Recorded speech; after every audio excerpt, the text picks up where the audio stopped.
habari za jana kuhusu mapigano kati ya FARDC na M23/RDF katika Nord Kivu na Sud Kivu.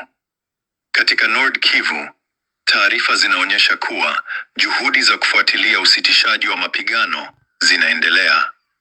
Maafisa watatu wa FARDC waliwasili mjini Goma kushiriki katika utaratibu wa pamoja wa ufuatiliaji wa usitishaji wa mapigano chini ya usimamizi wa MONUSCO na wadau wa kikanda. The New Times.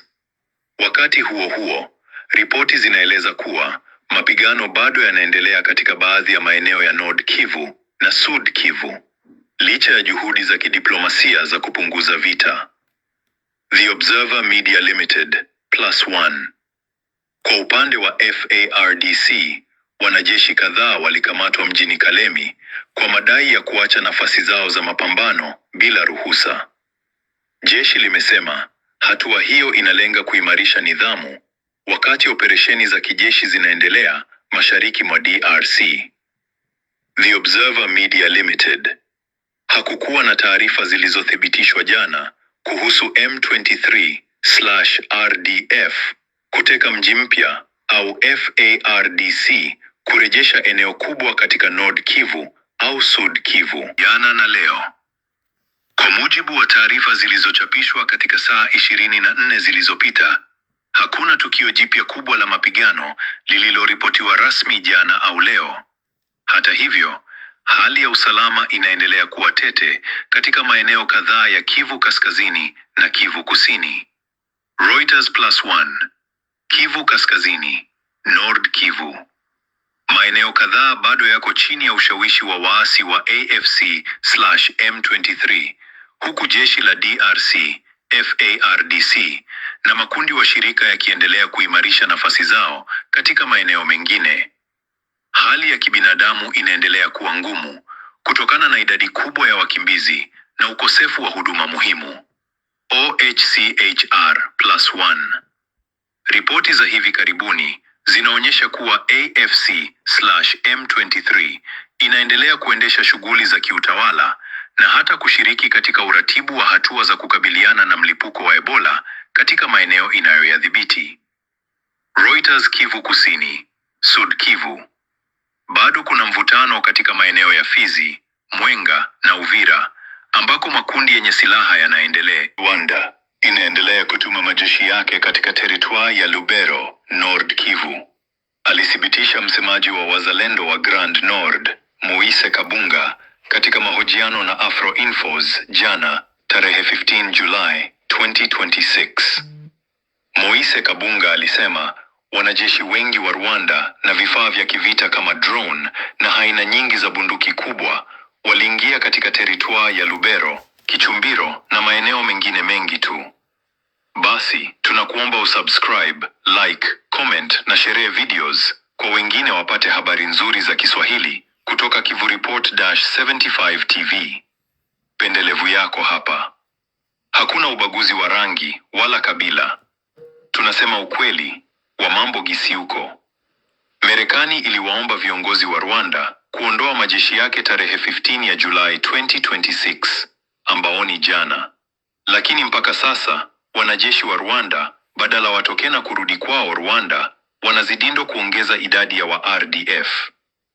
Askari hawa wa Rwanda wanashutumiwa kukiuka haki za binadamu, Sud Kivu na Nord Kivu. Wanaua, wanabaka, wanaiba vitu vya wananchi wa Kongo na kuchoma nyumba mingi. Hawa wa Rwanda waliondoka maeneo ya Ikobo, teritwari ya Walikale. Watu walifikiri kwamba wanarudi Rwanda, lakini wote hao walijielekeza teritwari ya Lubero. Hata hivi vita kali inaendelea kati ya jeshi la Rwanda, RDF/M23 na wazalendo wa General Mzalendo Mahachano.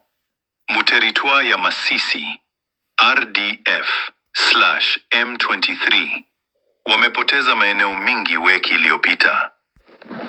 Habari nyingine. Baada ya tarehe 15 Julai 2026 kupita bila kuonekana kwa kuondolewa kwa wanajeshi wa Rwanda, Baadhi ya viongozi wa mashirika ya kiraia katika eneo la Masisi wamesema hakuna dalili ya utekelezaji wa makubaliano hayo.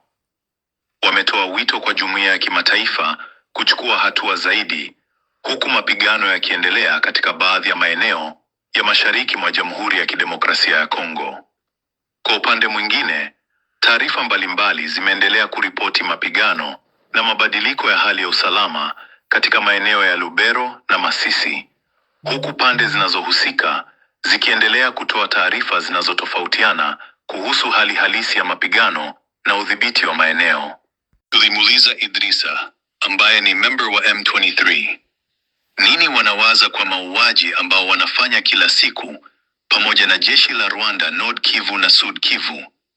Sikiliza majibu yake kwa mahojiano yetu. Idrisa alikubali kama wanaua watu. Ok, c'est bon. Donc déjà mon approche à jouer kitu kimoja. Dans chaque guerre, il y a des dommages collatéraux. De la même façon mko nasema sie tuko na baua na sie tunaweza tu kusema na sie mko netu. Parce que zile madoni sasa gisi na mimi unapenda kutumaliza na sisi tutemaliza. Tutamalizana en quelque sorte. Ne pensez pas que si tuko bassin vous allez venir munapiga na sisi tunabaacha. Non. C'est de la bonne guerre, c'est ça même l'essence de la guerre. Vous nous attaquez en contre-attaque. Niye ndio mko nalomba ma cesser le feu. Vous demandez de cesser le feu, on vous accorde de cesser le feu. Et après, quand il y a cessé le feu, on avait pas de drone, on a droné. Le drone qui a attaqué notre regretté Willy Ngoma, c'était pendant le cessez le feu. Ça n'a pas été atteint Willy Ngoma. Ça a atteint les civils aussi. Ça a atteint aussi les civils, ça a atteint aussi les particuliers, les militaires. Ça, c'est bon. Ça, moi, personnellement, j'en regrette pas parce qu'en entrant chez les M23, tout le monde sait qu'il peut vivre tout comme il peut mourir. Matatizo ni kwamba huyu kazi yake ni kudeforme histoire, réalité, kuitia muobedience ya bapatron wake. C'est ça son rôle. Na ndio maana hana kitu ya spécial ya kutuambia hapa. Kazi yake ni kudanganya opinion publique et surtout les jeunes qui ne sont pas à mesure de s'en sortir de cette situation. Frappe zenye zilifanyika kule Minembwe hazikuwa za FARDC, zilikuwa za armée rwandaise zinapiga kule, ndo gouvernement kafunga ma réseau za communication. Mais yeye kuna sema hapa ni gouvernement ndio kunafanya ma violence ya CCLF. Alors kwanza, pour votre information, chez tuko tunaambia gouvernement yetu iachane ile madiscours ya CCLF na ba agresseur. Chez tupigana hapa watu tumalizane, boba tumalize bakamati inchi. Au chez tubamalize hata tumalizana kabisa kando. Vous voyez? Alors les gens comme Idrissa ici ni batu benye abana maisha. Na kule kubanya Rwanda hana maisha, na kuba Kongomani huku c'est pire et simple. Huku ndio kwanza kwenye asuna ta besoin naye. Chose yenye niko namwambia Idrissa. Mimi najua mu droit de l'homme kuna kwaka association ya ba albinos mu Congo. Est-ce que abiko na kuita abiko na somita kuposer? Est-ce que ile association ya protection ya ba albinos abiko bana kuita kwanza bakupata shauri kwa sababu nakuuliza aba ya kuita bakupata conseil urudie kwenu Katanga? D'accord. Je vais répondre, Papa Eric. Oui. Papa Eric, moi, je suis humain de la même façon que toi. D'accord? On n'a pas chaque jour. Ce n'est pas mon teint ou ma race ou ma couleur de peau qui se bat. Parce que vous êtes mon aîné. Je ne peux pas vous répondre de la même façon que je peux répondre les noirs. C'est une question simple. Je sais que vous allez... Non, attendez. Tonton, je sais que vous allez dire que le mot albinos... Je sais que vous allez dire que... Idriss, permettez. Je sais que vous allez pas dire ici que... Idriss, c'est mieux qu'on arrive. Oui, je sais que vous allez dire que vous êtes albinos n'est pas une insulte. Non, Idriss, je sais que vous allez kama mtu anasema huko albinos anatafuta kusauve Idriss. Idriss, c'est mieux qu'on s'accorde. Unisikilize. Kwa nini kuita frère, hii ni manifestation ya respect kabambi. D'ailleurs, bon, twende tuanza vile. Idriss anisikilize très bien. Mimi niko scientifique mon frère. Mimi sitembeki na masentiments ya baporo ya bakretien tout ça. Mimi niko scientifique. Je sais de quoi je parle. Na kama mimi nakwambia association des albinos haiko injili, hii ni politique. Faut faire attention. Kama mnasema association ya handicapé, sikiliza. Mwache kuporoa na makambo ya mahuruma. Papa Eric. Sikiliza kwanza. Papa Eric. Idriss. L'albinisme n'est pas une insulte. L'albinisme n'est pas... Patiente, niko mfambia papiki, niko emoro mawa. Je suis fier. Parce qu'il y a patiente tuongee vitu scientifique, moko intellectuel. Usikwe na maémotion. Mnanionea mkanitukana. Non, je n'ai jamais dit ça. Je n'ai jamais dit ça.